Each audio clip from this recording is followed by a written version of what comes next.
What's up, guys? Third time's a charm. This might be the fourth try, actually. Yeah, today we're going to be talking about using airline points as missionary support, and I'm going to try to get my friend Jeff on here. I think he's got to be watching the video, and then I can invite him. So we're going to just be waiting for him to get on here. Let me see if I can poke some of these buttons and invite him.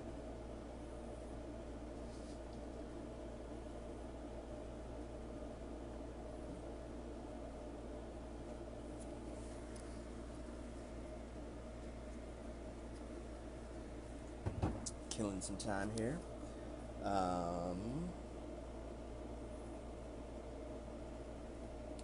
Yeah, let me message him and see what's happening.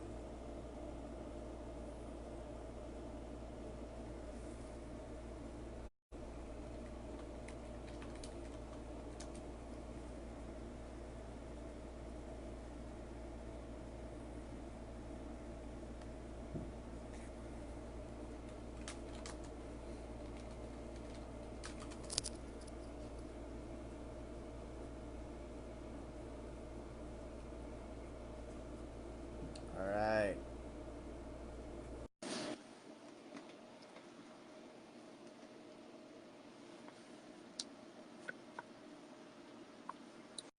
Right now it says that we are adding Jeff Stanford to the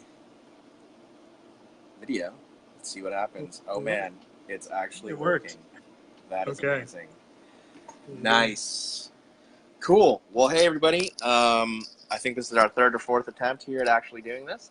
So we now understand all of the Facebook and are able to do this live. So this is pretty exciting. I actually just recorded a podcast interview with Jeff for his Connecting Flights podcast.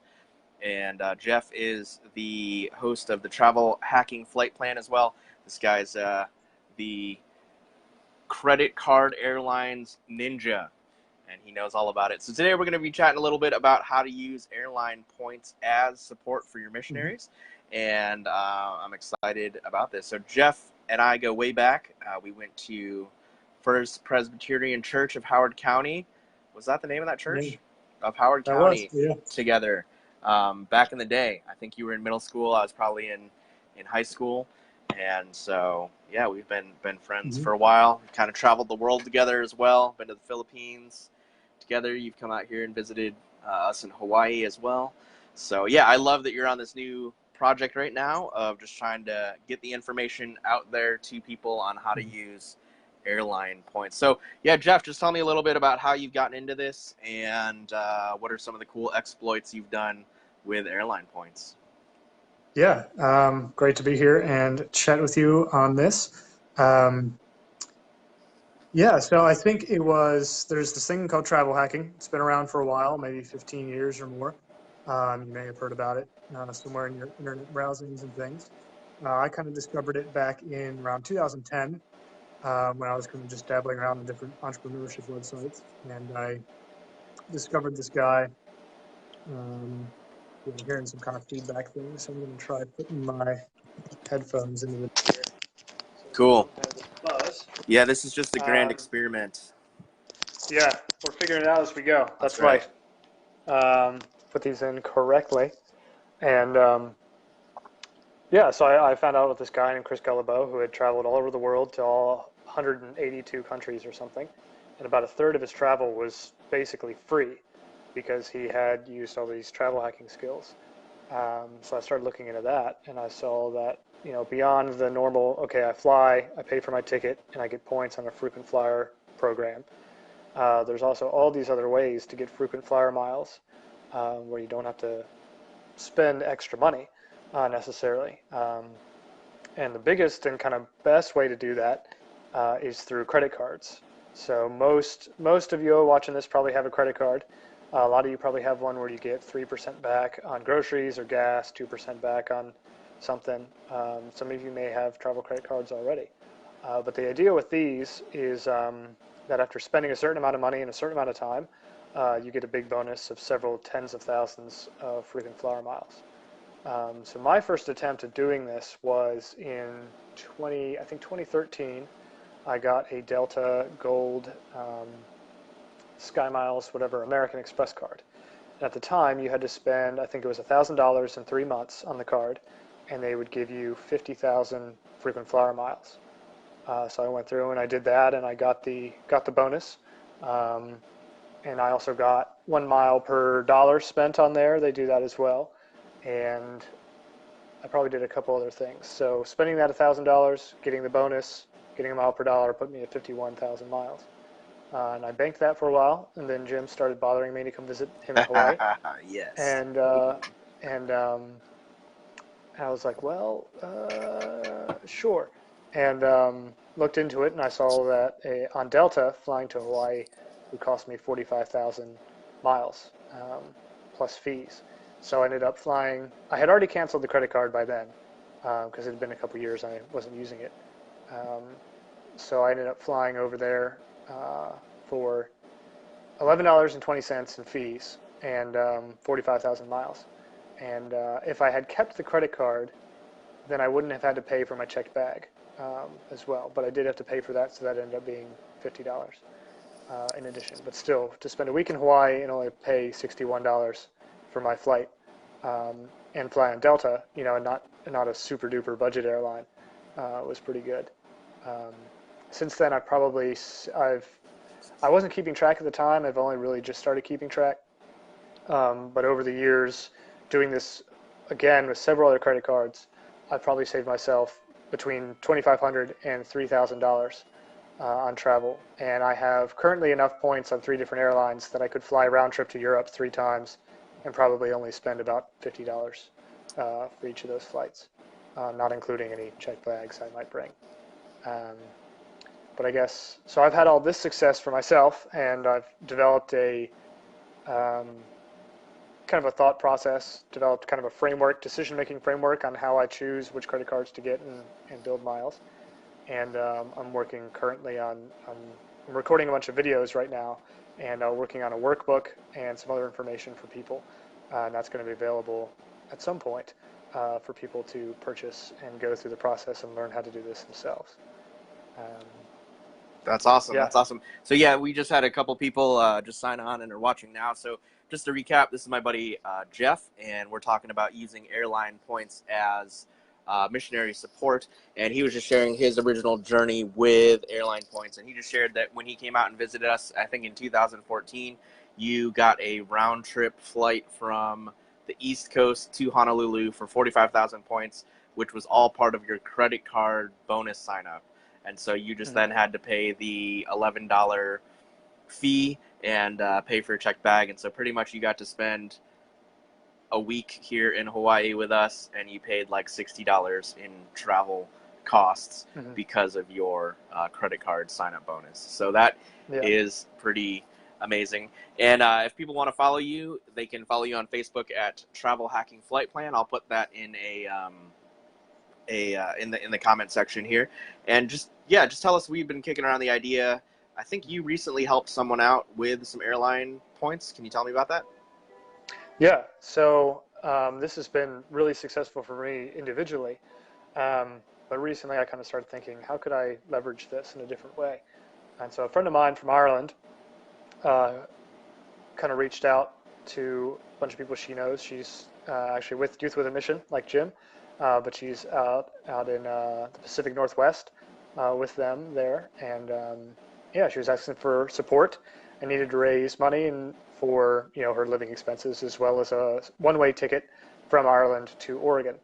And things are such right now that I couldn't donate much financially, but I thought, well, maybe I have enough miles left over that I could look into getting a ticket for her. So I looked online, and a one-way ticket from Ireland to Oregon around that time, I think, was around $800.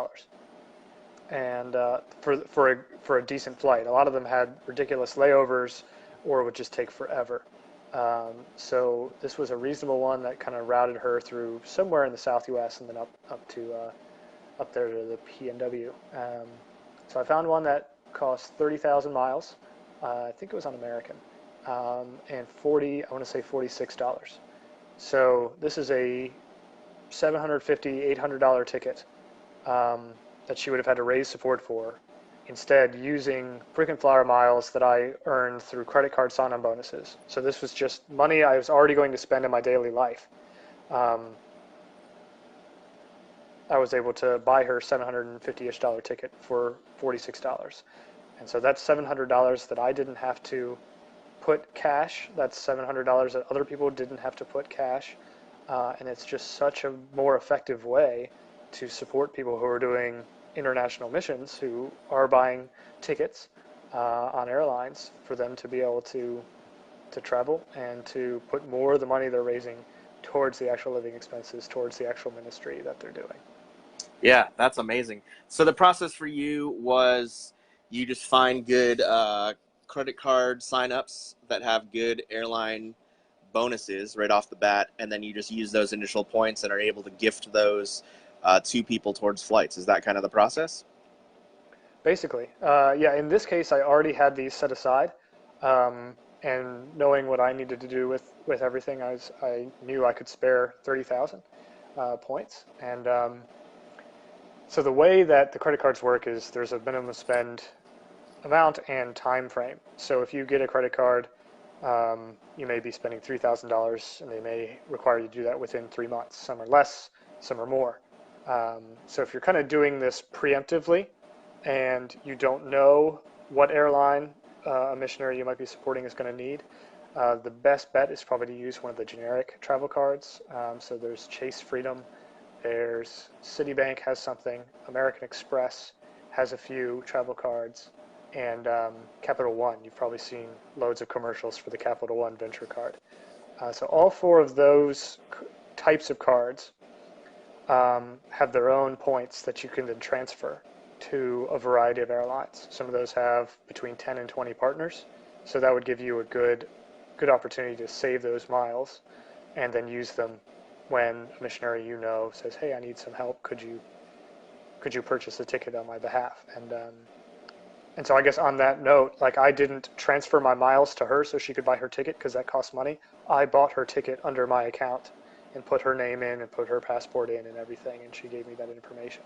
Okay. So it is possible for you to buy a ticket for somebody else on your credit card, and for them to fly through that. And she had no issues going up to the gate agents and getting everything checked in and getting on the plane. So there was no problem for her with that. But yeah, if you're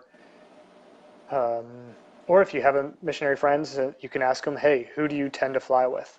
And if they fly with a specific airline, then you could look for a credit card that's co-branded with that airline. So Delta has credit cards, American Airlines, and United all do for international flights. So that's a way for you to be able to buy a ticket for somebody that you know who's in missions work, who may need to come home on furlough for a bit, or do some traveling otherwise. So.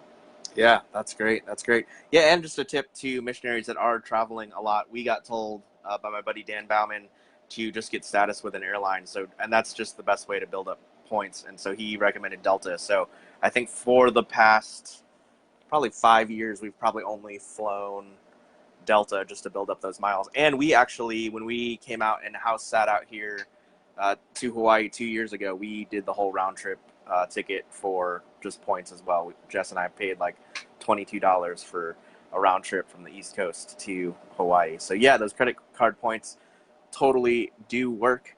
Yeah, that's exciting. It's a cool way that people who want to partner with missionaries can do so. And it is just kind of easy as signing up for a credit card, using that specific credit card during your daily spending, and then just allotting those points if they desire to use that as support for a missionary. So that's really cool.